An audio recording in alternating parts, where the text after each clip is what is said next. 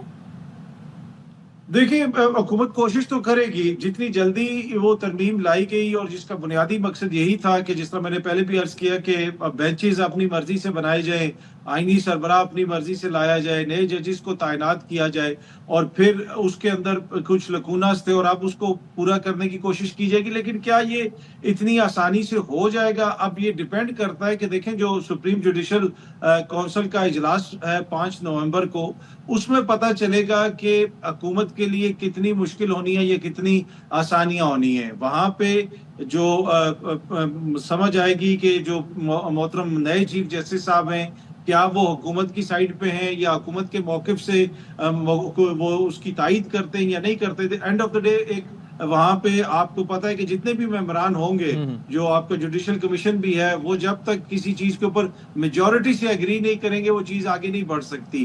تو ابھی تک تو یہی لگ رہا ہے. لیکن ایک چیز اطہر یہ بھی ہے اس کے اندر کہ یہ بڑی انٹرسٹنگ سچویشن ہوگی ان دا جوڈیشل کمیشن, بیکاز اس کے اندر ممبرز جو ہوں گے ان کا ظاہر سامنا ان لوگوں سے ہوگا جو جیورسٹس ہیں, یعنی کہ اگر اس کے اندر بار کونسل کے نمائندے بھی ہیں, اٹارنی جنرل صاحب بھی ہیں, باقی جو لوگ ہیں یا جج صاحبان ہیں ہمارے وہ قانون سے ظاہر ہے کہ ایکسپرٹس ہیں, اور جو ہمارے پولیٹیشینز ہیں ان کے اندر ظاہر ہے کہ وہ ایکسپرٹیز وغیرہ اس لحاظ سے میرے خیال میں نہیں ہوں گی جو وہاں پر ہیں. تو انٹرسٹنگ سچویشن ہوگی بڑی. جی بالکل, دیکھیں نا سیاسی بنیادوں پہ ہوگا. آپ اس جوڈیشل کمیشن کے اندر فاروق ایچ نائک صاحب بھی ہیں, عمر ایوب صاحب بھی ہیں, دونوں طرف کی جماعتوں کے لوگ ہیں, تو اس وجہ سے ہر کوئی کوشش کرے گا کہ جیسے آپ نے سوال نہیں کیا تھا اطہر صاحب کہ یہ شبلی فراز صاحب اور عمر ایوب صاحب, علی ظفر صاحب اور کسی اور پی ٹی آئی کے رہنما کی جگہ ان کا چناؤ کیوں کیا گیا؟ سوری ستی, مجھے آپ کی آواز سمجھ نہیں آئی کہ ان کی جگہ کس کو کیا جائے. جی میں یہ عرض کر رہا تھا کہ تحریک انصاف کی جو چوائس ہے بڑی انٹرسٹنگ تھی, کیونکہ جو سیزنڈ لائرز ہیں ان کے پاس بھی موجود ہیں, علی ظفر صاحب بھی ہو سکتے تھے اور کوئی نام بھی ہو سکتا تھا, لیکن جو چناؤ کیا گیا عمر ایوب صاحب کا اور شبلی فراز صاحب کا وہاں پر جوڈیشل کمیشن کے لیے, تو انٹرسٹنگ چوائس نہیں ہے یہ پی ٹی آئی کی. نہیں, ٹو بی آنیسٹ دیکھیں وہ پارلیمنٹیرینز ہیں, قانون دان کو تو نہیں رکھا. اس کی شرط یہ نہیں ہے آئینی ترمیم کے اندر کہ قانون دان کوئی ہوگا, اس میں یہ ہے کہ کوئی پارلیمنٹیرین ہوگا. لیکن یہ کوشچن بڑا امپورٹنٹ ہے, شبلی فراز ہو جائیں یا عمر ایوب ہو جائیں تو ان کے اوپر تو دہشت گردی کے لاتعداد مقدمے ہیں. اب یہ اگلے جج یہ وہ لوگ ہیں جو خود اس وقت دہشت گردی کی عدالتوں میں پیش ہو رہے ہیں. یہ پاکستان میں اگلے ججز کی تعیناتی کریں گے سپریم کورٹ میں. اسی طرح جو حکومت کی طرف سے لوگ ہیں وہ روز عدالتوں میں پیش ہوتے ہیں. فاروق ایچ نائک صاحب جو زرداری صاحب کے تمام مبینہ کرپشن کے کیسز ہیں اس میں پیش ہوتے ہیں, تو وہ اب نیا جج تعینات کریں گے. تو یہی تو وہ اعتراض ہو رہا ہے. تو جو انڈیپینڈنس آف جوڈیشری تھی, جو عدلیہ کی آزادی تھی, اس کے اوپر لگتا ہے اس طرح ہے کہ حکومت کمپرومائز کرنا چاہتی ہے. جب ججز ان کی مرضی سے لگیں گے, ایک نیا چیف جسٹس بھی ان کی مرضی سے لگے گا, تو پھر کیا وہ کتنا انڈیپینڈنٹ ہوگا, یہ وہ ایک بڑا کویسچن ہے. اور اطہر اس وقت جو ہم سیاسی حوالوں سے بات کریں, جو پاکستان تحریک انصاف ہے, بڑی بیچ میں خبریں گردش کر رہی تھیں کہ بھائی کوئی ڈیل ہو گئی ہے, ان کی معاملات آسان ہو رہے ہیں. آپ کے پاس اس حوالے سے کیا خبریں ہیں؟ دیکھیں مجھے تو نہیں پتا کہ ڈیل ہوئی ہے یا نہیں. معاملات تو زیادہ مشکل ہو گئے ہیں. عمران خان صاحب کی ذات تک تو آپ دیکھیں, اب تو باہر ان کا کوئی رپورٹ بھی نہیں آتی. جو میڈیا جاتا ہے وہ بھی باہر کوئی اخبار میں بھی ان کی کوئی خبر اس طرح نہیں آتی کہ وہ کیا کہہ رہے ہیں.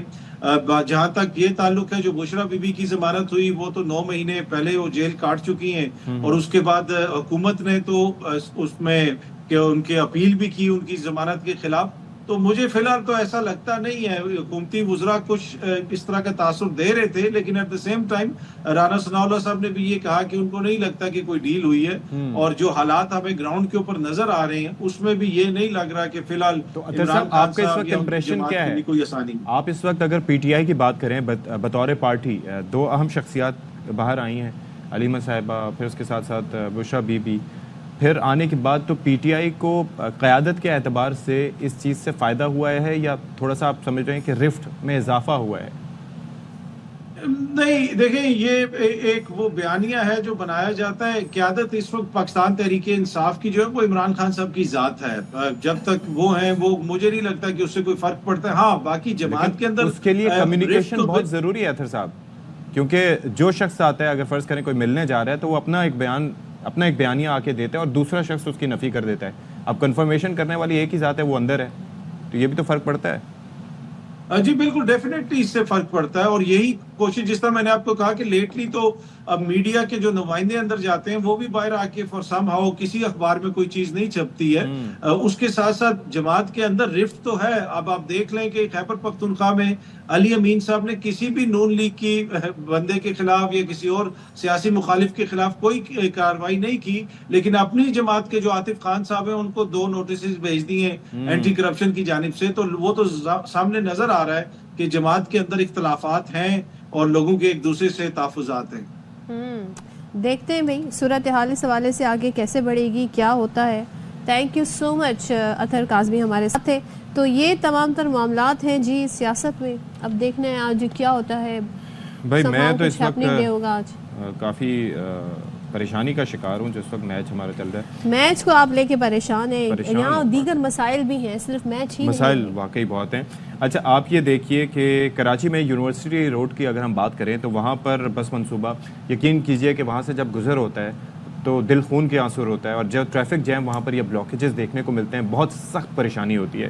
اور اوپر سے وہ خطرناک بھی ہے. وہ کس لحاظ سے؟ گزشتہ روز ترقیاتی کام کے لیے گڑھا بنا ہوا تھا اور اس میں ایک موٹر سائیکل سوار شہری جا گرا اور قریبی لوگوں نے قریبی جو موجود لوگ تھے اپنی مدد آپ کے تحت انہوں نے نکالا. یہ این ای ڈی یونیورسٹی کے قریب یہ حادثہ پیش آیا اور اچھی بات یہ ہوئی کہ شہری کو زیادہ زخم نہیں آئے اور اسپتال میں اس کی حالت خطرے سے باہر ہے. لیکن چکر کیا ہے کہ بس منصوبے کے لیے بنائے گئے گڑھے کے اطراف میں حفاظتی دیوار نہیں ہے، لہٰذا یہ حادثہ پیش آیا. آپ سوچئے کہ بالکل everything is taken for granted here. خاص طور پر عوام کی زندگی، عوام کی جان و مال کے بارے میں کوئی نہیں سوچتا. اور وہاں سے اگر آپ کا گزر ہو سکے تو بڑا ایک پریشان کن تجربہ ہوتا ہے. ٹائم لائن ٹھیک ہے، منصوبے بن رہے ہیں، لیکن بہت ساری سڑکیں ایسی ہیں جہاں پہ منصوبے سال بھر سے 1.5 سال سے زیادہ ہو گیا ہے. وہ منصوبے کب کمپلیٹ ہوں گے؟ کیونکہ شہریوں کو آنے جانے میں بہت مشکلات ہوتی ہیں. پھر وہ آلٹرنیٹ روٹ نکالتے ہیں. اور خدا را جہاں پہ اس طرح کام ہو پلیز لوگوں کے لیے کچھ وہاں پر سائنز لگائیے، کچھ بیریئر لگائیے تاکہ وہ جا کر اس طریقے سے ان کو کسی بھی قسم کا خطرہ نہ ہو. Very quick update. 3.68 کی اوسط سے 16 اوور کے اختتام پر ہم نے 59 رن بنائے 2 وکٹوں کے نقصان پر. اور جو کیپٹن ہے ہمارے رضوان صاحب 27 گیندوں کا سامنا کر کے 9 رنز انہوں نے بنائے ہیں. بابر اعظم از پلینگ نسبتاً بہتر، اچھا کھیل رہے ہیں لیکن بہت سلو رن ریٹ ہے. ایسا لگ رہا ہے ہم ٹیسٹ میچ کے اس سے نہیں اترے. وارم اپ کر رہے ہیں نا ابھی. واللہ عالم. بریک لیتے ہیں، بریک کے بعد آپ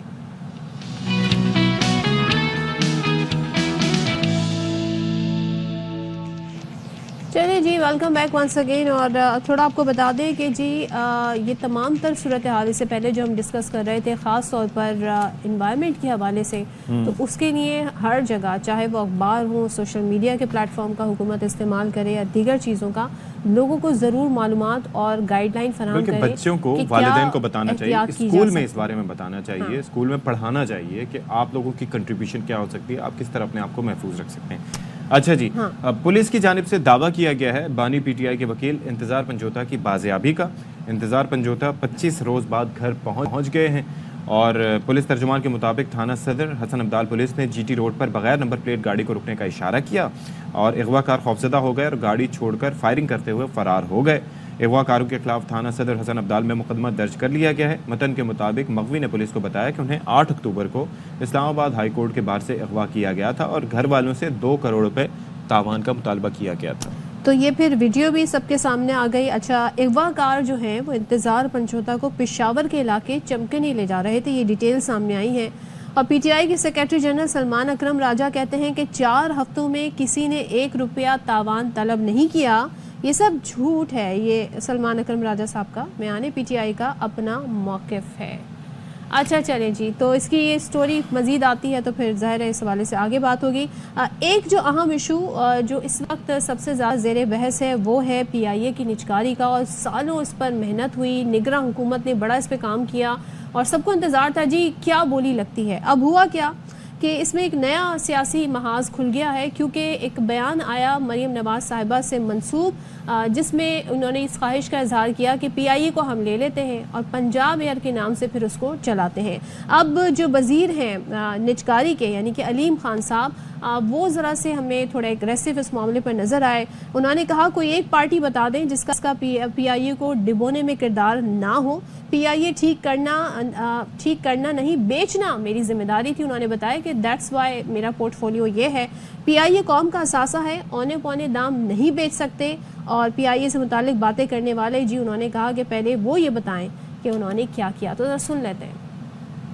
اور جی تو اس پر مریم اورنگزیب صاحبہ جو کہ سینئر وزیر ہیں پنجاب کی, وہ یہ کہتی ہیں کہ پنجاب حکومت قومی ایئر لائن کو خریدنے کا ارادہ نہیں رکھتی. اچھا. اور اس حوالے سے جھوٹی اور من گھڑت خبریں پھیلائی جا رہی ہیں. اور پھر مریم اورنگزیب صاحبہ کا بیان اپنی جگہ, لیکن پی آئی اے سے متعلق سابق وزیر اعظم نواز شریف کا کہنا تھا کہ مریم نواز نے مشورہ کیا کہ پی آئی اے خرید لیں. تو سن لیتے ہیں ہم.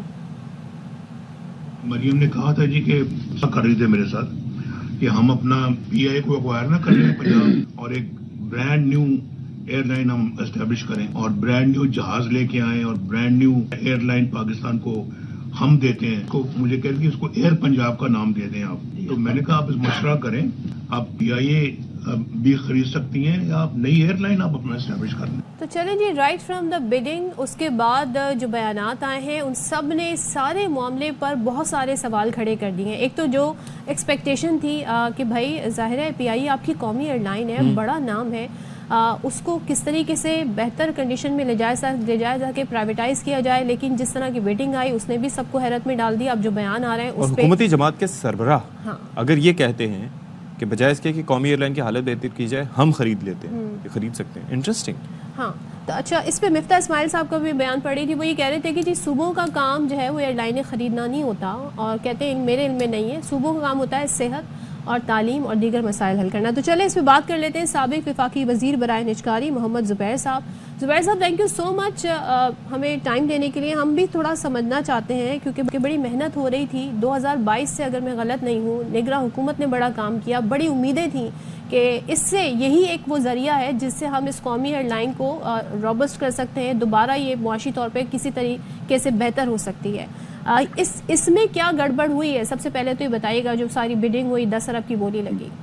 میرا خیال ہے آپ نے صحیح نہیں کہا کہ بڑی محنت کی. بالکل محنت نہیں کی. اگر محنت کی ہوتی تو ہم نے اتنی شرمندگی نہ اٹھانی پڑتی. پہلے تو وزیر موصوف جو کہہ رہے تھے میرا کام چلانا نہیں ہے بیچنا تھا, ان کو اپنی جاب ڈسکرپشن ہی نہیں پتا. اگر ان کو پتا ہوتا کہ پرائیویٹائزیشن منسٹر کی جاب میں جب آپ ایکٹیو لسٹ پر ڈالتے ہیں کسی بھی ادارے کو پرائیویٹائزیشن کرنے کے لیے, تو اس کو ٹھیک کرنا ان کی ذمہ داری ہوتی ہے. کہ آپ ایک کار بھی بیچتے ہیں تو اس کو ٹھیک کر کے بیچتے ہیں. Interesting point. مطلب ایک سمپل سی بات ہے کہ آپ ایک گھر بیچنے جاتے ہیں تو آپ اس کو سجا کے سیٹ کر کے دکھاتے نا کسی کو. تو اب یہ کہہ رہے ہیں میری تو وہ ذمہ داری نہیں تھی, حالانکہ یہ انہوں نے جاب ڈسکرپشن ہی نہیں پتا. اب ہمیں پتہ چلا ہے کہ جو وزیر ہیں نجکاری کے, ان کو تو پتہ ہی نہیں کہ ان کی رسپانسبلٹی تھی کیا. ٹھیک کرنا اس میں لکھا ہوا ہے, پی سی آرڈیننس میں لکھا ہوا ہے, پرائیویٹائزیشن کمیشن کے آرڈیننس میں, کہ جی آپ کو ٹھیک کر کے اس کو ریڈی کر کے ٹھیک ہے نا, اس کے جو بھی ایسپیکٹس ہیں. جب یہ ایئر لائن کی ہم بات کر رہے ہیں, اس کی ایفیشنسی بڑھاتے, اس کی میرٹ پر لوگوں کو لگاتے, اس کی انجینئرنگ کو, اس کی ٹائم لائنز کو, مینجمنٹ کو ٹھیک لگاتے, چاہے سی او کو ٹھیک لگانا تھا, یہ جس کے. لیکن زبیر صاحب اگر یہ سب کر پاتے تو پھر بیچنے کی ضرورت کیا تھی؟ نجکاری کی ضرورت کیا تھی؟ وہ دو الگ چیزیں ہیں. خسارے میں تو بہت زیادہ تھی, لیکن اس کا خسارہ کم کرنا رسپانسبلٹی تو ویسی حکومت کی, آپ بیچیں یا نہ آپ بیچیں, اس سے تو قطع نظر آپ بیچیں یا نہیں. جیسے ہی آپ نے ایکٹیو لسٹ پہ ڈالا تو میں نے جس طرح آپ کو سمپل سی ایگزامپل دیا, آپ کے ناظرین کو سمجھ آ جائے. کار بیچنے جا رہے تو اس کو ٹھیک کر کے بیچیں گے نا. نہیں, یہ اٹس اے ویلڈ پوائنٹ, یہ صحیح ہے. اچھا, دوسری بات یہ ہے کہ اس کو اتنے خراب طریقے سے سارا پرائیویٹائزیشن پروسیس رن کیا کہ پہلی بات یہ کہ پہلے جو بڈرز تھے، جو اچھے بڈرز تھے، پہلے تو فورن انٹرسٹ ہی نہیں کوئی آیا. یہ رسپانسبلٹی تھی وزیر موصوف کی اور فائنینشیل ایڈوائزر کی. جن کو فائنینشیل ایڈوائزر لگاتے ہیں انہوں نے فورن انٹرسٹ لانا تھا. پی آئی اے از اے گلوبل ایئر لائن، اس لیے فورن انٹرسٹ نہیں آیا تو ایک پہلے دھچکا لگ گیا تھا. پھر اس کے بعد جو پاکستانی تھے بڑے اچھے تھے، اس میں ان کے اوپر اتنی سخت کنڈیشنز ڈال دی گئیں کہ وہ ویسے پیچھے ہٹ گئے. اور یہ جو ایک رہ گئے تھے جن کو کوالیفائی نہیں کرنا تھا، ان کا کوئی بیک گراؤنڈ ہی نہیں تھا. ٹھیک ہے نا. آپ جب آپ کا کیا آبجیکٹو ہے، ایک تو آبجیکٹو ہے بلیڈنگ ختم ہو حکومت پاکستان کے لیے جو لاسز ہیں پرائیویٹائز کر کے، اور دوسرا یہ ہے کہ وہ ایئر لائن اچھے طریقے سے چلے، ایکسپینڈ ہو، ایک کمپٹیشن میں آئے دوسری ایئر لائنس کے مقابلے میں. تو آپ اس کو بیچیں گے نا جس کے پاس ایکسپیرینس ہے. آپ اس کو بیچ رہے ہیں ایک ریئل اسٹیٹ کا، ان کا کوئی اور کام ہے، ان کا کوئی تجربہ نہیں ہے، ان کو بیچنے جا رہے تھے جو کوالیفائی نہیں کرنا تھا، ان کو یہاں تک لانا ہی نہیں تھا. تو زبیر صاحب میرے لیے تو حیرانی کی بات یہ ایک معیشت دان بڑے نامور ہیں، وہ یہ کہہ رہے تھے جی اونے مونے دام بھی اس وقت بیچنا ہے تو بیچ دیں، انہی کو بیچ دیں جو 10 ارب کی بولی دے رہے ہیں کیونکہ خسارہ بہت ہے. تو will it be the right decision? دیکھیں وہ بڑا امپورٹنٹ پوائنٹ ہے میری نظر میں کہ دو آبجیکٹیوز ہوتے ہیں. کہ ایک تو میں نے کہا جس طرح سے حکومت کے لیے خسارہ ختم ہو، امیڈیٹلی بلیڈنگ ختم ہو، اور دوسرا یہ ہے کہ وہ آرگنائزیشن پی آئی اے چلے اور لوگوں کو فائدہ ہو، اس کی کوالٹی آف سروس امپروو ہو. تیسری بات یہ ہے کہ یہ جو پرائس ہوتی ہے نا، price is a function of demand and supply. ہم کوئی بھی چیز بیچنے جاتے ہیں تو ہم جو مرضی پرائس سیٹ کر لیں. یہ تو جو خریدار ہیں اس لیے آپ کمپیریٹو پروسیس کو رن کرتے ہیں. اسی وجہ سے وزیر صاحب فیل ہیں. تیسری بات جو آپ نے کہا تھا پنجاب حکومت اور کے پی حکومت نے تو اس لیے کیا تھا، گنڈا پور صاحب نے ایک پولیٹیکل پوائنٹ اسکوری کی، لیکن پنجاب حکومت نے اس سے زیادہ آگے، کیونکہ ظاہر ہے نواز شریف صاحب نے بات کی ہے تو سیریسلی وہ بات کر رہے تھے کہ جی اب وہاں تو ایک پنجاب میں بھی پی ایم ایل این کی حکومت ہے اور وفاق میں بھی پی ایم ایل این کی حکومت ہے. تو اگر وفاق چلانے میں کامیاب نہیں ہے تو صوبہ یہ کہہ رہا ہے کہ اپنے انکل کو کہ جی آپ تو نہیں چلا سکیں، ہمیں دے دیں، ہم چلائیں گے اس کو. اچھا مطلب ایک ہی پارٹی ہے نا، ایک ہی پارٹی میں اونرشپ کا ایشو نہیں لائیں گے اگر لیٹس سپوز، لیکن کہاں سے ریسورسز لائیں گے سب کے لیے؟ نہیں ہے ہی نہیں ریسورسز. بالکل آپ نے جو مستر اسماعیل کی بات کی، دیکھیں صوبوں کو پیسے وفاق دیتی ہے این ایف سی ایوارڈ کے تھرو، جس میں جو رسپانسبلٹیز ہوتی ہیں ان کا تعلیم ہوتی ہے، صحت ہوتی ہے، صاف پینے کا پانی ہوتا ہے، پبلک ٹرانسپورٹیشن ہوتی ہے. اس قسم کی چیزوں کو آپ کی رسپانسبلٹی، صوبوں کی رسپانسبلٹی ہے انڈر دی 18th امینڈمنٹ. پی آئی اے یا ایئر لائن رن کرنے کی رسپانسبلٹی، نہ پیسے ہیں، پیسے کہاں سے جنریٹ کریں گے؟ اگر وفاق نہیں جنریٹ کر سکتا، ان کے پاس جہاز کا اچھا فلیٹ نہیں ہے، وہ بڑے بڑے روٹس پر چلا نہیں رہے، تو پنجاب کیا صوبہ کیسے چلائے گا؟ تو یہ مذاکرہ خیز بات ہے میرا خیال ہے. اس کو اب یہی رہے گا، باکمال لوگ، لاجواب سروس، اسی طریقے سے سروس جاری رہے گی، ہوگا کیا؟ بس اس میں یہ جو چیز سمجھنے کی ہے، اور آپ لوگ بڑا امپورٹنٹ رول پلے کر سکتے ہیں. تقریباً 150 بلین کا خسارہ ہوگا اس سال، 150 بلین کا. اب وہ جو 150 بلین ہے، اگر آپ ایک دفعہ سکسیسفل نہیں ہوئے، اور 2.5 سال سے حکومت اپریل 2022 میں جب آئی تو اس کا اعلان کیا تھا لیکن کام کوئی نہیں کیا، تو 2.5 سال میں تقریباً 300 بلین کا خسارہ بڑھ چکا ہے. ٹھیک ہے، تھینک یو زبیر صاحب. چلیں جی بریک لیتے ہیں، بریک کے بعد آئیں گے.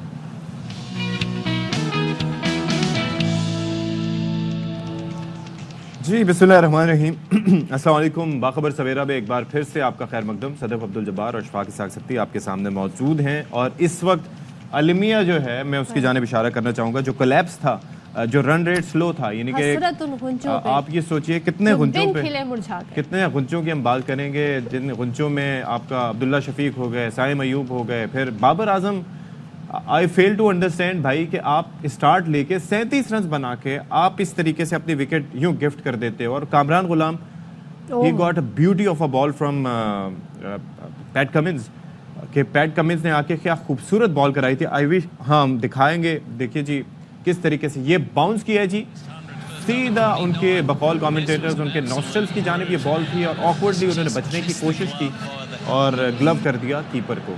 اب آپ سوچیں بال کتنی ہائٹ پہ جا رہی ہے. جی یہ دیکھیے بال ہے. اچھا بابر اعظم کا بھی اگر ہم دکھا سکیں کہ کس طریقے سے وہ زیمپا کے ہاتھوں ایک بار پھر سے آؤٹ ہوئے ہیں، تو وہ بھی بڑا، یہ دیکھیں یہ تیسری وکٹ بابر اعظم کی. تو خیر کہانی وہی ہے اب سلمان علی آغا اور کریز پر موجود ہیں رضوان، اور پھر رضوان انتہائی سلو کھیل رہے ہیں. کامران غلام کا ایک تھوڑا سا ویکنس دکھائی دے رہا ہے یہاں پر اب انٹرنیشنل لیول پہ آ کے، ایون دا ٹیسٹ سیریز اور یہاں پر بھی، کہ پیس کے اگینسٹ تھوڑا سا وہ اس طریقے سے نہیں کھیل پا رہے.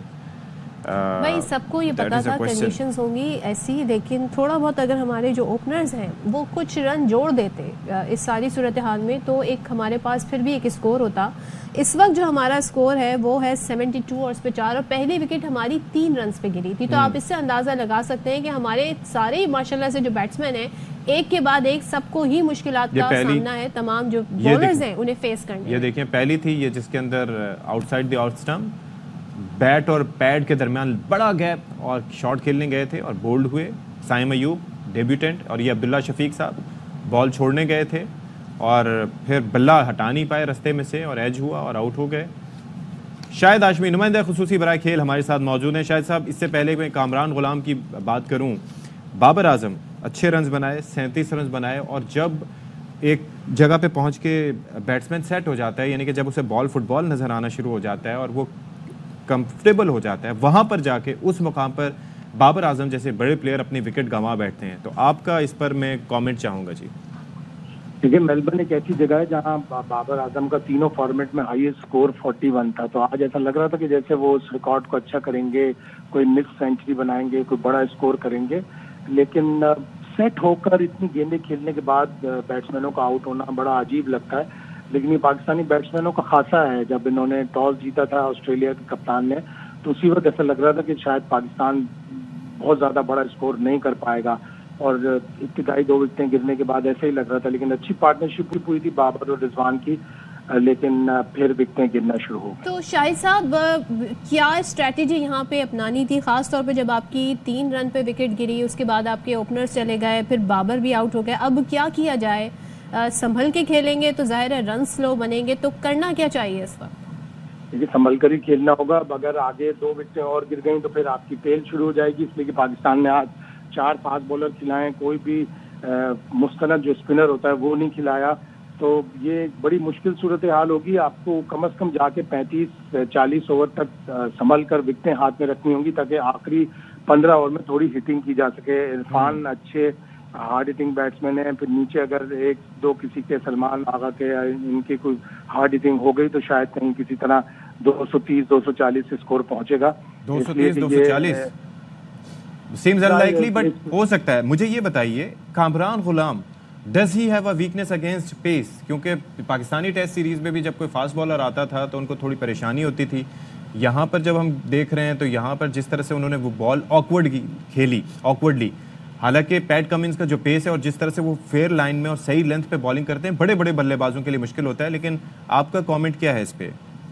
ایسا ہی لگ رہا ہے، اس لیے کہ انگلینڈ کی سیریز میں بھی ہم نے دیکھا کہ آلدو کہ وہاں فاسٹ بولرز کا اتنا کام نہیں تھا، ملتان کے دونوں ٹیسٹ میچوں میں اور پھر پنڈی میں بھی، لیکن اس کے باوجود وہ تھوڑا سا گیپ دیتے ہیں اپنے بیٹ اور پیڈ کے درمیان میں. اس سے تھوڑی انہیں پرابلم ہوتی ہے اور وہ ایک دم اچانک ہیزیٹنٹ ہو جاتے ہیں. آسٹریلیا ایسی جگہ نہیں ہے جہاں آپ ہیزیٹنٹ شاٹ کھیلیں، آپ کو مکمل اعتماد کے ساتھ شاٹ کھیلنا ہے. آپ نے دیکھا عبداللہ شفیق اسی طرح آؤٹ ہوئے، سائم ایوب اسی طرح آؤٹ ہوئے. ہیزیٹنٹ نہ ہو. اگر آپ نے شاٹ نہیں کھیلنا تو گیند کو چھوڑ دیں، شاٹ کھیلنا ہے تو پورا شاٹ کھیلیں، اور وہی کامران غلام نے بھی کیا. کتنا اس وقت رضوان پہ ریلائی کیا جا سکتا ہے؟ گو کہ ان پر اس وقت بڑا پریشر ہے ان پر، اور ظاہر ہے 40 گیندیں کھیل چکے ہیں، 40 گیندیں آلریڈی کھیل چکے ہیں، سلو بہت کھیل رہے ہیں. سو کتنا کیا کرنا چاہیے انہیں؟ رضوان اسی طرح کے پلیئر ہیں. شروع میں وہ چاہے T20 ہو چاہے ون ڈے ہو، بہت زیادہ گیندیں کھیلتے ہیں، سیٹ ہونے میں تھوڑا ٹائم لیتے ہیں. بہت بڑا اسکور نہیں لگ رہا پاکستان سے، اس لیے کہ ٹاس بڑا اچھا جیتا پیٹ کمنز نے اور انہوں نے پہلے بالنگ کرنے کا فیصلہ کیا. مشکل جگہ ہے آسٹریلیا کھیلنے کے لیے، اور کچھ نئے پلیئر اب جب ہم لے کے گئے، کامران غلام نئے ہیں، سائم ایوب گو کہ ان کا 3را دورہ ہے آسٹریلیا کا. وہ جونیئر ٹیم کے ساتھ بھی دورہ کر چکے ہیں، پچھلے سال ٹیسٹ سیریز وہ کھیل چکے ہیں، ایک ٹیسٹ میچ کھیلا تھا انہوں نے. لیکن اس طرح اگر ٹینٹیو اسٹروک پلے کریں گے تو پرابلم ہوگی. پورے اعتماد سے آسٹریلیا کھیلنے والی جگہ ہے، اس لیے کہ گیند بلے پہ آتی ہے بہت اچھی طرح، اچھال اچھا ہوتا ہے، باؤنس اچھا ہوتا ہے. اس میں اگر آپ کو ٹینٹیو شاٹ کھیلیں گے تو وہ آدھا شاٹ، آدھا تیتر، آدھا بٹیر نہیں چلتا آسٹریلیا میں. چلیں ٹھیک ہے، ہم آپ سے پھر رابطہ کریں گے اگر مزید کچھ اس طرح کے سلیپس نظر آیا ہمیں. اگر مزید اللہ کرے کہ ہم کچھ اسکور بہتر کر لیں. لیٹس ہوپ, دعا کیجیے بھائی. اس وقت پاکستان 3.46 از دا رن ریٹ اس وقت, اور 19 رن بنائے 40 گیندیں کھیل کے رضوان نے, اور سلمان علی آغا 10 گیندیں کھیل کر 1 رن بنا کر کریز پر موجود ہے. چلیں جی, اب دیکھتے ہیں اس کا کیا آگے فالو اپ ہوتا ہے. اس وقت ہم بات کرتے ہیں امریکی صدارتی الیکشن کے حوالے سے. بس اب کو زیادہ انتظار کرنے کی ضرورت نہیں ہے اور الیکشن ڈے آئے گا. اور اس سے پہلے جو کیمپین ہوئی ہے, بہت ہی ایگریسو قسم کی یہ کیمپین دونوں کینڈیڈیٹس کی جانب سے ہوئی ہے. تھوڑا سا اگر ہم بتا دیں, پہلے جو بائیڈن تھے کینڈیڈیٹ ڈیموکریٹس کی طرف سے, لیکن پھر ان کی صحت کے مسائل آئے. اس کے بعد ان کی اپنی پارٹی کے لوگوں نے کہا کہ بھائی آپ اس الیکشن میں حصہ نہ لیں. پھر کمیلا ہیرس ان کی جگہ آ گئی, جو کہ وائس پریزیڈنٹ اس وقت بھی ہیں امریکہ کی. تو اب یہ جو کمپٹیشن ہوا, اس میں ڈیبیٹ ہوئی, بحث ہوئی, دونوں طرف سے کیمپین ہوئی, دونوں نے اپنی اپنی پالیسی سامنے رکھی. اب امریکی شہری جو ہیں وہ فیصلہ کریں گے کہ کیا ہونا ہے. اور اس سے پہلے 7 کروڑ سے زائد جو امریکی شہری ہیں وہ قبل از وقت اپنا 7.5 ووٹ کاسٹ کر چکے ہیں. اور اب دیکھنا یہ ہے کہ جو 7 ریاستیں ہیں جنہیں سوئنگ اسٹیٹ کہا جاتا ہے, یعنی جنہوں نے اپنا مائنڈ کسی بھی طرف نہیں بنایا ہوا, جو کسی کی بھی ڈائی ہارٹ سپورٹر نہیں ہے, وہ کس طرف جاتی ہیں, کیونکہ ان کا سارا ریلائے اس پر ہوتا ہے کہ کون اچھی پالیسی پریزنٹ کر رہا ہے اور کس نے اچھی جو ہے. باقی ریاستیں تو چلیں, انہوں نے اپنا پہلے سے ہی پتا ہوتا ہے. یہ جو الیکٹورل کالج بنتا ہے, پھر اس کے نتیجے میں الیکٹرز جو ہیں وہ صدر کا چناؤ کرتے ہیں, تو باقی ریاستوں کے معاملات تو اپنی جگہ. لیکن یہ جو سوئنگ اسٹیٹس ہیں, ان کا صدف نے تذکرہ کیا, دے آلویز پلے اے کی رول. لیکن کہا یہ جا رہا ہے کہ اب آنے والے کچھ عرصے میں یہ سوئنگ اسٹیٹس کی جانب سے بھی بڑا ایک واضح اسٹینڈ لیا جائے گا ڈپینڈنگ آن دا ایشوز. تو ہمارے ساتھ موجود ہیں ڈاکٹر جمیل احمد خان صاحب, سابق سفیر ہیں اور امریکہ میں بھی پاکستان کی نمائندگی کر چکے ہیں. Thank you so much for your time سر.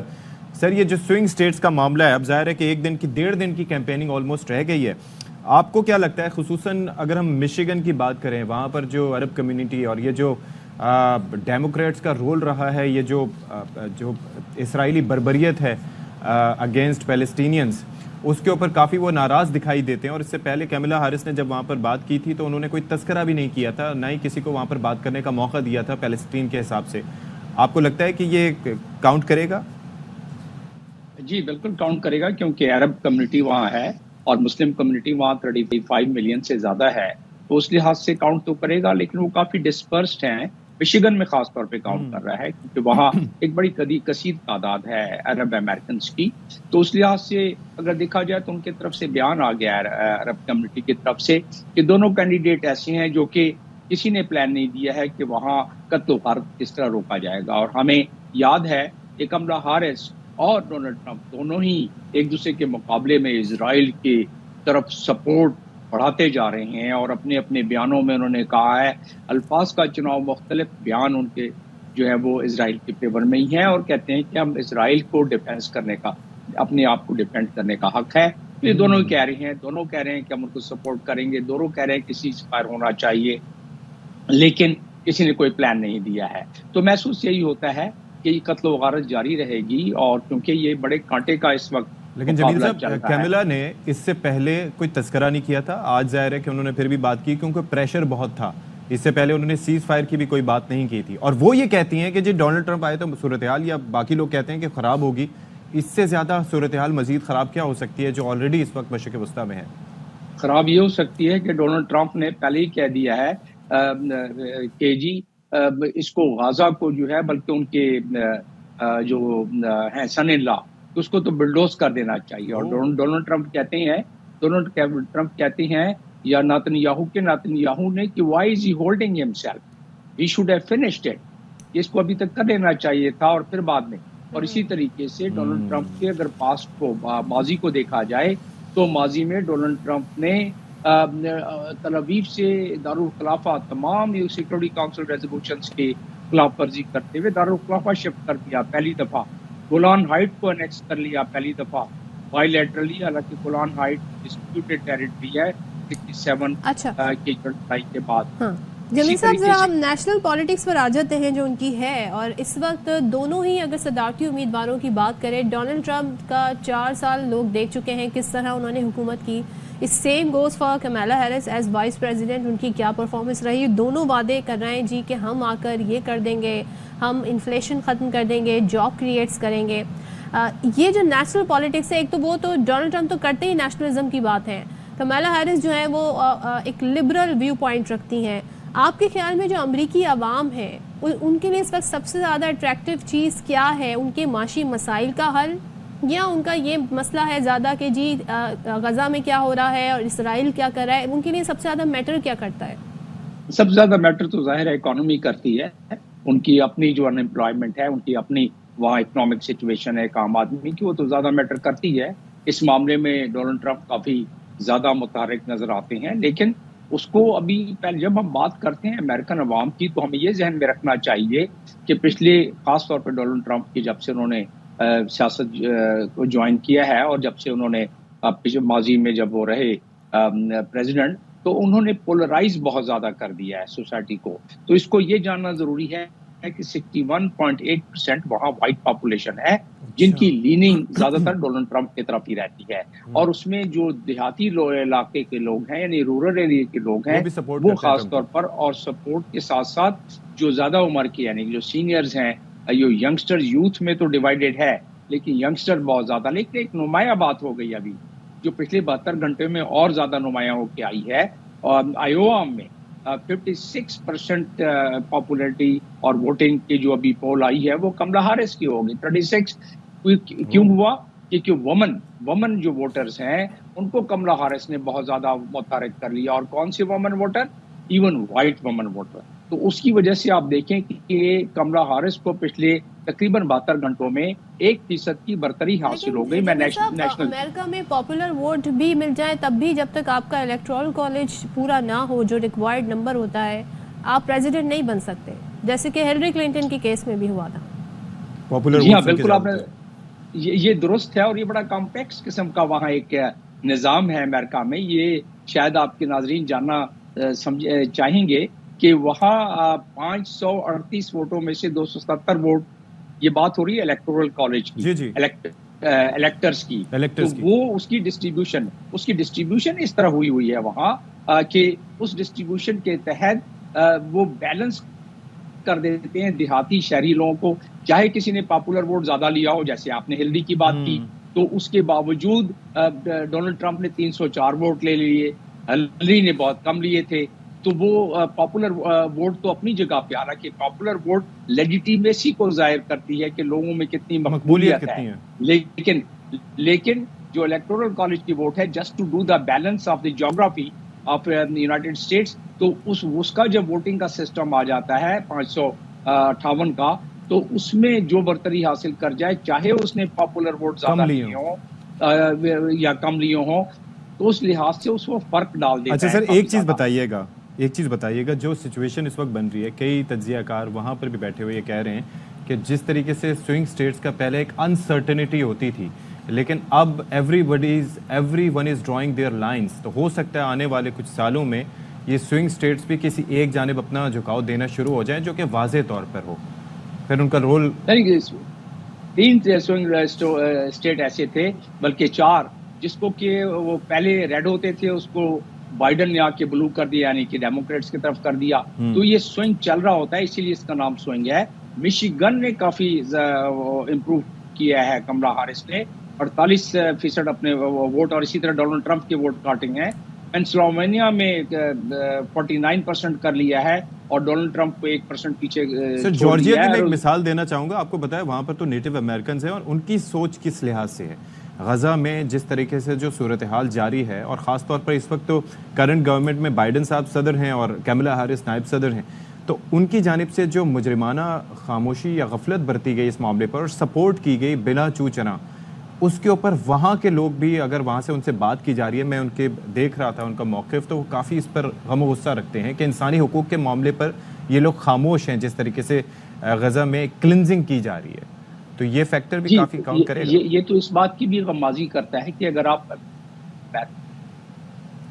وہ جتنے بھی جلوس جلسے نکلے، آپ نے دیکھا ہوگا کہ وہ سڑکیں بھر جاتی تھیں، انسانوں کا سمندر ہوتا تھا، اور وہ زیادہ تر یوتھ ہوتے تھے، اور مکس قسم کی پاپولیشن، اس میں سے عرب پاپولیشن بھی کافی زیادہ ہوتی تھی. جارجیا کی آپ نے مثال دی، یس، اس میں جو یوتھ خاص طور پر ہے، وائٹ پاپولیشن میں بھی وہ یہ سمجھتے ہیں کہ ہیومن رائٹ کی وائلیشن اور جینوسائڈ جو ہو رہا ہے اس میں. تو اس لیے اس دفعہ آپ دیکھیں گے کہ ووٹنگ کا پیٹرن اس میں فرق پڑے گا. اور اسی وجہ سے کیونکہ ایک وہاں اسرائیلی لابی کا بہت بڑا اثر ہے، جس میں وہاں کے کانگریس میں، وہاں کے ٹریجری میں، وہاں کے میڈیا میں اور وہاں کے Pentagon, CIA، name any organisation and institution, وہ ساروں کا اثر ہے۔ جمیل صاحب ایک چیز لاسٹ مجھے بتا دیں، بڑی وہاں پہ میں نے دیکھا وائٹ ہاؤس کے ارد گرد بڑے جنگلے سے لگا دیے گئے ہیں کہ کہیں کوئی پروٹیسٹ نہ ہو۔ دونوں پارٹیوں کو یہ ڈر ہے کہ جو نتیجہ ہارے گا اس کے حامی جو ہیں وہ پروٹیسٹ کر کے پرتشدد ہو سکتے ہیں، خاص طور پہ کیپٹل ہل واقعے کے بعد۔ تو کیا یہ لائکلی ہے کہ جو ہارے گا وہ ایکسیپٹ نہیں کرے گا؟ ڈونلڈ ٹرمپ کے لیے تو ہم یہ کہہ سکتے ہیں، واٹ اباؤٹ کمیلا ہیرس؟ نہیں، کمالا ہیرس نے تو کہا ہے کہ میں ایکسیپٹ کر لوں گی، اس کا بیان اس میں موجود ہے۔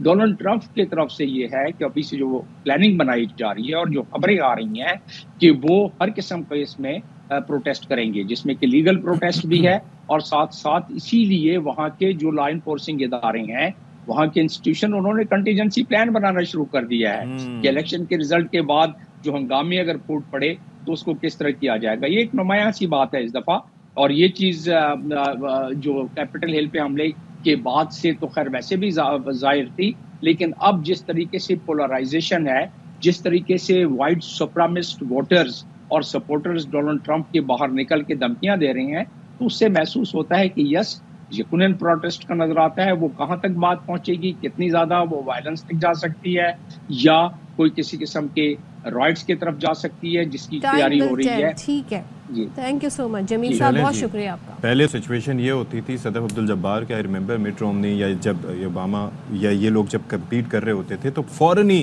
ایکسیپٹنس آ جاتی تھی کہ ہاں جی ہم ہار چکے ہیں، لیکن اب تھنگز ہیو بین ڈفرینٹ، خاص طور پر وہ کیپٹل ہل والے انسیڈنٹ کے بعد۔ اور ایون یہاں تک کہا جا رہا ہے کہ جی یہ ہو سکتا ہے امریکہ کا آخری election who, let's see which is in likely. اچھا جی، کراچی سے کچھ اپڈیٹس ہیں وہ بتا دیتے ہیں۔ کراچی سے لاہور جانے والی نجی ایئر لائن کے طیارے میں اڑان بھرتے ہی خرابی پیدا ہو گئی، اور اب اس میں صورتحال کیا ہے ذرا صلاح الدین ہمارے نمائندے ہمیں مزید اپڈیٹ دیں گے۔ صلاح الدین بتائیے۔ دیکھیں بالکل، یہ کراچی سے لاہور جانے والی نجی ایئر لائن سرین ایئر کی پرواز ہے جو کہ ٹیک آف پوائنٹ پر پہنچی تو اس کے انجن میں اچانک فنی خرابی پیدا ہوئی۔ کپتان فوری طور پر جہاز کو واپس ریمپ پہ لے آیا اور مسافروں کو آف لوڈ کر دیا گیا۔ یہی پرواز ہے کل رات 10 بجے روانہ ہونا تھا، کئی گھنٹے تاخیر کے بعد اس کو منسوخ کر دیا گیا تھا، مسافروں کو گھر روانہ کر دیا گیا تھا۔ انہیں آج صبح متبادل پرواز کے ذریعے انہیں لاہور بھیجنا تھا، لیکن یہ طیارہ بھی خراب ہو گیا، تو اس وقت ایئرپورٹ پر مسافروں کا احتجاج جاری ہے، عملے سے تلخ کلامی جاری ہے۔ بعض مسافروں نے انٹرنیشنل لاؤنج میں دھرنا بھی دے دیا۔ ان کا یہ کہنا ہے کہ یا ہمیں متبادل پرواز کے ذریعے لاہور روانہ کیا جائے یا ہمارے ٹکٹ ریفنڈ کیے جائیں۔ تو اس وقت کراچی ایئرپورٹ کے انٹرنیشنل لاؤنج پر احتجاج کا سلسلہ بھی جاری ہے۔ جی چلیں جی، بہت شکریہ آپ کا صلاح الدین۔ چلے جی، ایک اور خبر ہے وہ بتا دیتے ہیں۔ توشہ خانہ 2 ریفرنس میں اسلام آباد ہائی کورٹ نے بانی پی ٹی آئی کی ضمانت کی درخواست پر FIA کو نوٹس جاری کرتے ہوئے جواب طلب کر لیا ہے۔ حسین احمد چودھری مزید تفصیلات دے رہے ہیں، بتائیے گا جی۔ جی دیکھیں، توشہ خانہ 2 کیس میں بشرا بی بی کی ضمانت منظور ہو گئی تھی، اس کے بعد بانی پی ٹی آئی نے درخواست دائر کی تھی۔ آج وہ مقرر تھی، جسٹس میاں گل حسن اورنگزیب نے سماعت کی۔ بیرسٹر سلمان صفدر عدالت میں پیش ہوئے۔ توشہ خانہ 2 کیس میں بانی پی ٹی آئی کی درخواست پر عدالت نے سماعت کرتے ہوئے FIA کو نوٹس جاری کرتے ہوئے سماعت غیر معینہ مدت تک ملتوی کی ہے، اور کیس کی جو آئندہ تاریخ ہے وہ رجسٹرار آفس مقرر کرے گا۔ جی بہت شکریہ۔ اسلام آباد کے انسداد دہشت گردی کی عدالت نے اعظم سواتی کے خلاف ڈی چوک احتجاج میں مالی معاونت پر درج مقدمات میں ضمانت پر رہا کرنے کا حکم دے دیا ہے۔ ATC نے اعظم سواتی کی 8 مقدمات میں ضمانت بعد از گرفتاری منظور کی۔ عدالت نے 20-20 ہزار روپے کے مچلکوں کے عوض ضمانت منظور کی ہے۔ چلیں جی، ذرا بات کر لیتے ہیں ایک بار پھر سے سیاست کے حوالے سے۔ تو ایسا ہوا ہے کہ بانی پی ٹی آئی کی جو اہلیاں ہیں بشرا بی بی، وہ لاہور آئیں اور پھر وہ لاہور سے دوبارہ پشاور چلی گئی ہیں، اور ان کے پشاور پہنچنے کے بعد ہی جو گورنر ہے KP کے یعنی کہ فیصل کریم کنڈی صاحب، انہوں نے شک و شبہ کا اظہار شروع کر دیا ہے۔ کہتے ہیں جی انٹرویو میں کہ بشرا بی بی کا پشاور آنا شکوک پیدا کرتا ہے۔ انہوں نے 4 سال تک پنجاب پر حکومت کی، اب KP پر کرنا چاہتی ہیں، اور اس حوالے سے انہوں نے مزید بھی گفتگو کی ہے، ذرا دیکھ لیتے ہیں۔ تو KP والے بھی ایئر لائن خریدنا چاہ رہے ہیں؟ ہاں، یہی تو بات ہو رہی تھی۔ انٹرسٹنگ۔ تو کتنی بولی ویسے کتنی لگانے چاہ رہے تھے؟ بس انہوں نے خواہش کا اظہار کیا ہے ابھی تک۔ تو وزیر اعلیٰ صاحب؟ ہاں، گڈ۔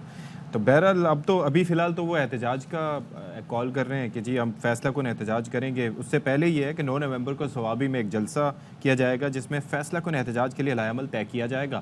وزیر اعلیٰ صاحب فرماتے ہیں کہ اس بار گئے تو حکومت کا تختہ الٹ کر ہی واپس آئیں گے اور کفن باندھ کر نکلیں گے. ویری انٹرسٹنگلی جو علی امین گنڈاپور صاحب ہیں انہوں نے مولانا فضل الرحمان صاحب کے حوالے سے بھی کامنٹ کیا ہے. وہ کامنٹ میں بتا دیتی ہوں. کہتے ہیں جی JUI کے سربراہ اپنے کال و فیل میں تضاد پیدا نہ کریں. اگر آج دوبارہ الیکشن ہو تو JUI ایک سیٹ بھی نہیں جیت سکتی. تو بڑی دوستیاں تھیں, بڑا کچھ ہو رہا تھا, مولانا صاحب کی امامت میں نماز پڑھی جا رہی تھی, اب ایک دم سے انہوں نے نہیں پڑھی تھی نا, بدل رہے ہیں. تو پارٹی تو انہی کی ہے, بٹ ان کا اسٹیٹمنٹ. چلیں تو شوکت یوسف زئی صاحب ہمارے ساتھ KP سے موجود ہیں. تھینک یو سو مچ شوکت یوسف زئی صاحب. پہلے تو بتا دیں کیا اب دوستی وہ دوستی نہیں رہی, حالات بدل گئے, واقعات بدل گئے, ہوا کیا, یہ اسٹیٹمنٹ کیوں دے رہے ہیں؟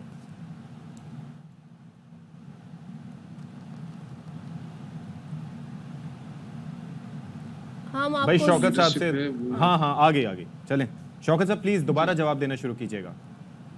میں نے کہا کہ شکریہ.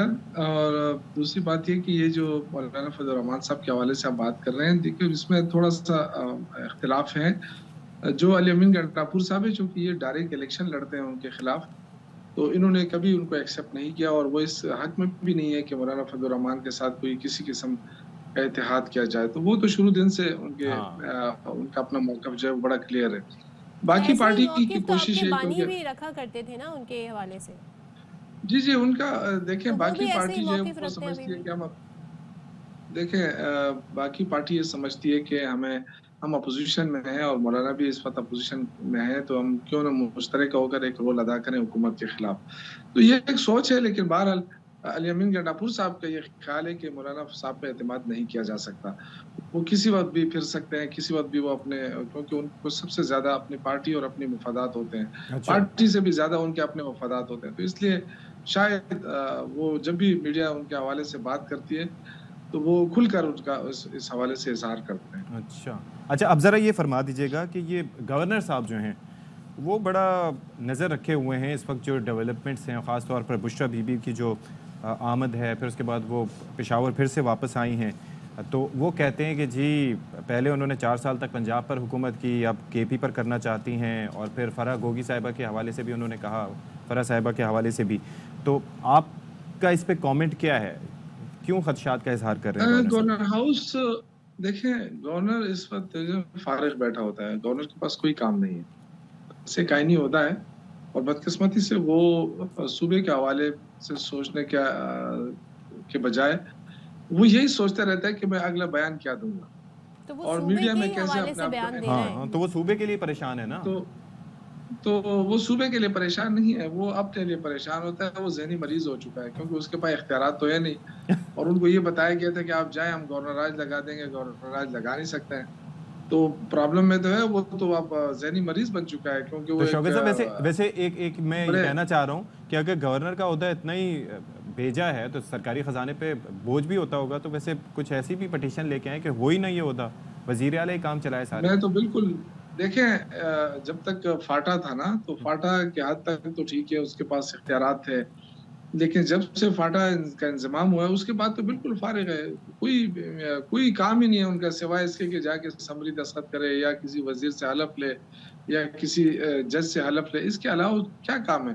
بالکل میں تو اس کے حق میں ہوں. اگر آپ یقین کریں کہ کوئی آئینی خلل نہیں ہو تو اس گورنر کا عہدہ ختم کر دینا چاہیے. پاکستان کی سیاست کی ہم بات کریں شوکت یوسف زئی صاحب, تو جب نواز شریف صاحب کو 1999 میں کو ہوا تھا, اس کے بعد جب وہ جلا وطن تھے, تو ان کی جو وائف ہیں انہوں نے آگے بڑھ کے جو ہے پارٹی کے معاملات سنبھالے. اسی طریقے سے ہم اگر نواز شریف کے دوسرے دور کی بات کریں تو شہباز شریف صاحب آگے رہے ساری صورتحال میں. مریم صاحبہ نے بڑا اہم رول پلے کیا ان absence of her father.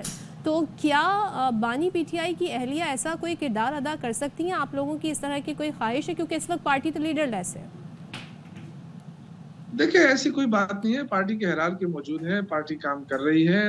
Party نے بڑے اچھے جلسے کیے ہیں, احتجاج کیا ہے. میرے خیال سے جتنے ہمارے PTI نے کھائی ہے پاکستان کی تاریخ میں اس طرح کوئی وہ نہیں ہے, اور فرنٹ فٹ پہ جا کے کھیلے ہیں. اور چونکہ بی بی جو ہیں بشرا بی بی یہ گھریلو خاتون ہیں, اگر وہ چاہے تو بالکل ویلکم کریں گے, لیکن ابھی تک ان کی طرف سے ایسی کوئی خواہش کا اظہار نہیں ہوا ہے، کیونکہ ابھی تک انہوں نے یہ سب محسوس نہیں کیا ہے کہ پارٹی کچھ کام نہیں کر رہی ہے. پارٹی بالکل کر رہی ہے. اگر آپ دیکھیں ہماری مرکزی لیڈرشپ یا صوبائی لیڈرشپ، علی امین گنڈاپور سے لے کے گور تک، بیرسٹر گور صاحب تک، سارے لگے ہوئے ہیں. اور انشاءاللہ تعالیٰ اس دفعہ جو جلسہ ہو رہا ہے ثوابی میں، جلسہ نہیں کہیں گے ہم، جرگہ کہیں گے، پختون جرگہ ہے، اور اس میں ہم فیصلہ کن اعلان ہوگا. اور یہ اس لیے ہوگا کہ اس پارٹی کے اندر اس پہ بڑی بحث ہوئی ہے، کیونکہ مارے تو سارے ورکر کھاتے ہیں اور کچھ ورکر جیل چلے جاتے ہیں، وہ مارے کھاتے ہیں. تو فیصلہ یہ ہوا ہے کہ اس دفعہ اگر جانا ہے تو سب جیل جائیں گے، کوئی پیچھے نہیں ہٹے گا. اور میرے خیال سے یہ فیصلہ کن بات ہے. اگر نومبر میں جو ہے نا، اگر سارا فیصلہ یہ ہو جائے کہ سارے جیل میں جائیں گے اور سارے ہی بیٹھے رہیں گے، جب تک عمران خان کی رہائی ممکن نہ ہو اس وقت تک وہاں سے نہیں اٹھیں گے جہاں بھی بیٹھنا ہے. تو میرے خیال سے یہ اب فیصلہ جو کرنا ہے وہ یہ ہے کہ کیا یہ جو دھرنے ہیں یہ ہر صوبے میں دیا جائے اور ہر ضلع میں دیے جائیں، یا پھر اکٹھا دیا جائے، کیا کرے. لیکن یہ کہ اب وہ خوف ختم ہو جائے گا کہ جی ہمیں گرفتار کر لیں گے، ہمیں ماریں گے. یہ کیونکہ مارنا تو ویسے بھی مارتے رہتے ہیں. اور تو یہ فیصلہ اس دفعہ بڑا وہ ہوگا، حکومت کے لیے برداشت کرنا کافی مشکل ہوگا.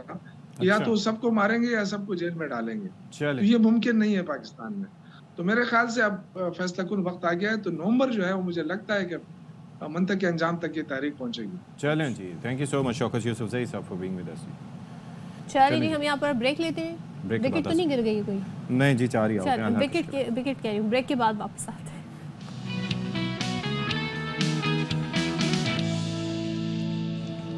Welcome back once again. اور ARYB گلوبل کے تحت زبردست انیشیٹو آؤ مل کر بنائیں پاکستان. تو یہ سیگمنٹ اس حوالے سے ہے، آؤ مل کر بنائیں Pakistan, an initiative of ARYB Global. جی، تو جیسے صدف عبد الجبار نے تذکرہ کیا کہ ARYB گلوبل کے تحت ایک انیشیٹو لانچ کیا گیا بیسکلی، اور یہ پروگرام ہے آؤ مل کر بنائیں پاکستان. یعنی کہ آپ سوچئے کہ صرف اپنے لحاظ سے نہیں، ہر کسی کو اس میں شامل کرنے کی دعوت دی گئی اور بڑا زبردست ایک میسج ہے. اچھا، پھر ان پریشانیوں کو اجاگر کیا گیا جو بیسک مسائل ہیں. 2 شعبہ جاتے ہیں جہاں پر انویسٹمنٹ نہ ہونے کے برابر ہے گورنمنٹ کی جانب سے. ایک ہے ہیلتھ کا اور دوسرا ایجوکیشن کا. تو یہاں پر آپ یہ دیکھیے کہ صحت، مالی استحکام یا پھر ایجوکیشن. ARYB گلوبل اور چیئرمین ARY گروپ محمد اقبال اس انیشیٹو کو آگے لے کر بڑھیں. اور اس کا مقصد کیا ہے صدر؟ اس کا مقصد یہ ہے کہ جی صحت مند پاکستان ہو، پڑھا لکھا پاکستان ہو، دوسرے ساتھی ہیلتھ، فائنینشیل اسٹیبلٹی ہو، اور جس میں بزنس اونرز اور کارپوریشن اپنے بزنس کو گروتھ اور بزنس جو انہینسمنٹ ہے اس کی طرف لے کے جا سکے.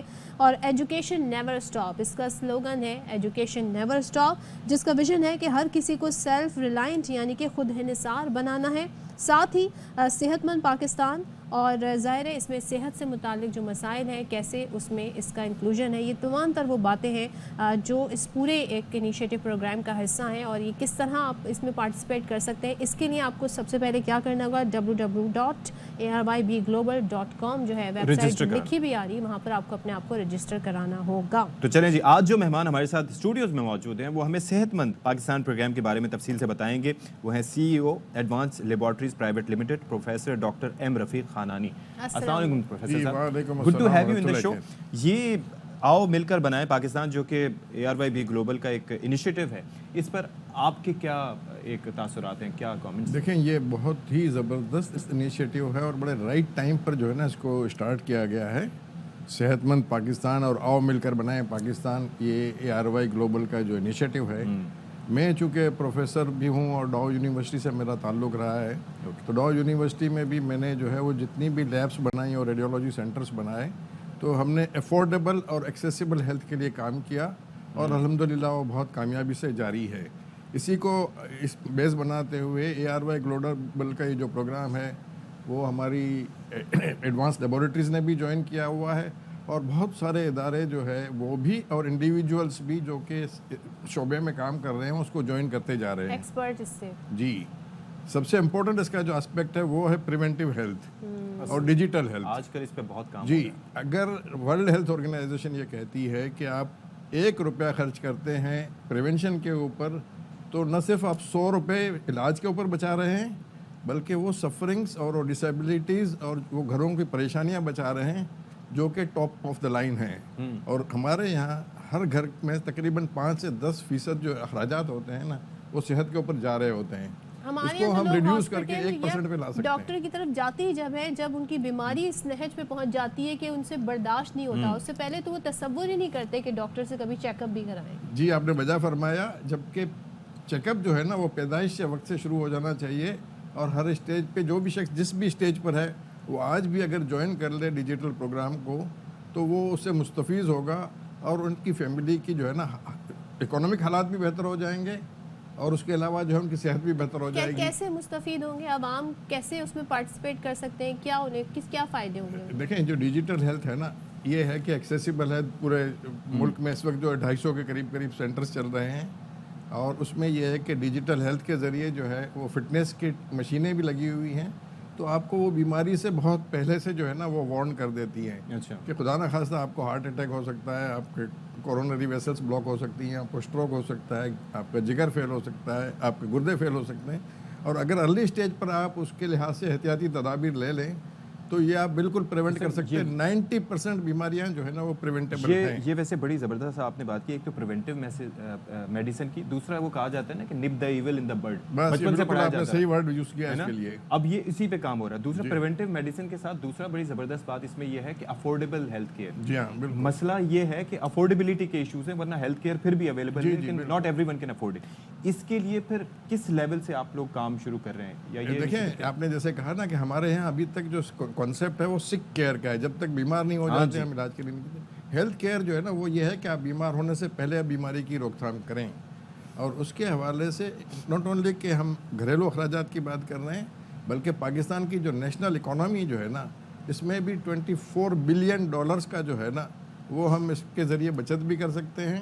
اور جتنی بھی انڈسٹریز ہیں جیسے کہ فارماسیوٹیکل انڈسٹری ہے، ڈائگنوسٹک لیبارٹری انڈسٹریز ہے، ہاسپٹل انڈسٹریز ہے، ہیلتھ کیئر کے ڈاکٹرز کے ہیں، یہ تمام اس میں شامل ہو سکتے ہیں. فٹنس والے شامل ہو جاتے ہیں. تو اس طرح سے جو ہے نا ہم لوگوں کو پوری قوم کو جو ہے نا وہ فٹنس اس کی امپروو کر سکتے ہیں، بیماریاں اور جو ڈسیبلٹیز ہوتی ہیں نا اس کی روک تھام کر سکتے ہیں. اچھا ڈاکٹر صاحب، جو اس پر رجسٹر ہوتے ہیں اور اس سے فائدہ اٹھاتے ہیں، ان کیس اگر وہ کسی اور ہاسپٹل میں جا کے علاج کراتے ہیں تو وہ جو ریکارڈ ہوگا، جو ان کی ہسٹری ہوگی، وہ انہیں پرووائڈ کی جائے گی؟ جی یہ آپ نے بہت ہی اہم کہا. اس کو ہم کہتے ہیں الیکٹرانک میڈیکل ریکارڈ. جو بھی لوگ ہمارے یہاں رجسٹرڈ ہو رہے ہیں ان کے الیکٹرانک میڈیکل ریکارڈ کی ایک فائل جو ہے نا وہ کلاؤڈ پہ اویلیبل ہوتی ہے، اور ان کے سیل فون سے دنیا میں کہیں بھی وہ ایکسیسیبل ہے. تو اس کے لحاظ سے جو ہے نا وہ اگر خدا نہ خواستہ کوئی کسی قسم کا بھی حادثہ پیش آتا ہے تو تمام ریکارڈ جو ہے نا جس ہاسپٹل میں وہ جائیں گے، جس جگہ پر وہ جائیں گے، وہاں ان کو یہ مل جائے گا، ریکارڈ اویلیبل ہوگا آن لائن. اچھا، اور اس کے اندر یہ ہے کہ ہر 3 مہینے بعد یہ پروسیس ہوتا ہے؟ ہم ریکمینڈ یہ کرتے ہیں کہ ہر 3 مہینے کے بعد جو ہے نا یہ چیک کیا جائے. ٹھیک ہے. اور ہم لوگ پرو ایکٹیولی کرتے ہیں. جو ہمارے ممبر بن جاتے ہیں ان کو ہر 3 مہینے کے بعد ہم خود ریمائنڈ کرواتے ہیں. چونکہ انسان سب سے زیادہ اپنے آپ کو نگلیکٹ کر رہا ہوتا ہے تو بھول جاتا ہے، تو ہم ان کو بک کر لیتے ہیں کہ ایوری 3 منتھس، اور اگر ضرورت ہوتی ہے تو 3 مہینے سے پہلے بھی کیا جا سکتا ہے. اچھا، تو میڈیکل سائٹ کے کچھ ہاسپٹلز ہوتے ہیں کہتے ہیں جی آپ نے فلاں جگہ سے ہی بلڈ ٹیسٹ کرانا ہے، ہم ان کا بلڈ ٹیسٹ مانیں گے، تو یہاں پہ یہ مسائل کور کرے گا یہ والے؟ جی بالکل، ہم ان مسائل کو بالکل ایڈریس کر رہے ہیں، اور ہم اس کے لحاظ سے جو ہے نا وہ اپنے کوالٹی اسٹینڈرڈس کی گارنٹی بھی دے رہے ہیں. ہم ISO 15189 کے ذریعے سرٹیفائڈ ہیں، اور ہم پوری طرح سے رسپانسیبل ہیں. اور ARY بھی گلوبل جو ہے نا وہ اس کی پاور اور اسٹرینگتھ اس کے پیچھے موجود ہے، جس کی کریڈیبلٹی جو ہے وہ دنیا بھر میں اسٹیبلشڈ ہے. تو یہ کس طریقے سے دونوں ادارے مل کے اس میں کنٹریبیوٹ کر رہے ہیں؟ دونوں ادارے اس طرح سے کنٹریبیوٹ کر رہے ہیں کہ جو ہیلتھ ریلیٹڈ ٹیکنالوجیکل پارٹنر ہیں وہ ہم لوگ ہیں، ٹیکنیک ساری ہم جانتے ہیں، اور جو بی گلوبل جو ہے ان کا ایک فائنینشیل ماڈل ہے، اس کے تحت وہ کام کر رہے ہیں، جس سے لوگوں کے لیے نہ صرف یہ ہے کہ صرف اور صرف یہ افورڈیبلٹی اینڈ ایکسیسیبلٹی ہو جائے گی، بلکہ اس کے علاوہ ان کے پاس اکنامک اسٹرینتھ کے لیے جو ہے نا ریسورسز جنریٹ کرنے کا بھی اس میں پورا فارمولیشن موجود ہے. اچھا، ڈیجیٹل کلینک یہ کیا چیز ہے؟ ڈیجیٹل کلینک یہ ہوتی ہے کہ وہاں پر جتنے بھی اکوپمنٹ لگے ہوئے ہوتے ہیں یا اکوپمنٹ موجود ہوتے ہیں وہ IoT انیبلڈ ہوتے ہیں. یعنی ڈاکٹر کہیں بھی بیٹھا ہوا ہے اور مریض بھی کہیں بھی بیٹھا ہوا ہے، ایک شخص جو اس کو ہینڈل کر رہا ہے اکوپمنٹ کو، وہ دونوں کو کنیکٹ کر دیتا ہے، اور فٹنس کے لحاظ سے جو بھی ڈیفیشنسی آئیڈینٹیفائی ہوتی ہے اس کے لحاظ سے ڈاکٹر ان کو ایڈوائز کرتا ہے، اور یہ ساری ایڈوائز اس کے الیکٹرانک میڈیکل ریکارڈ میں بھی چلی جاتی ہے. That is great.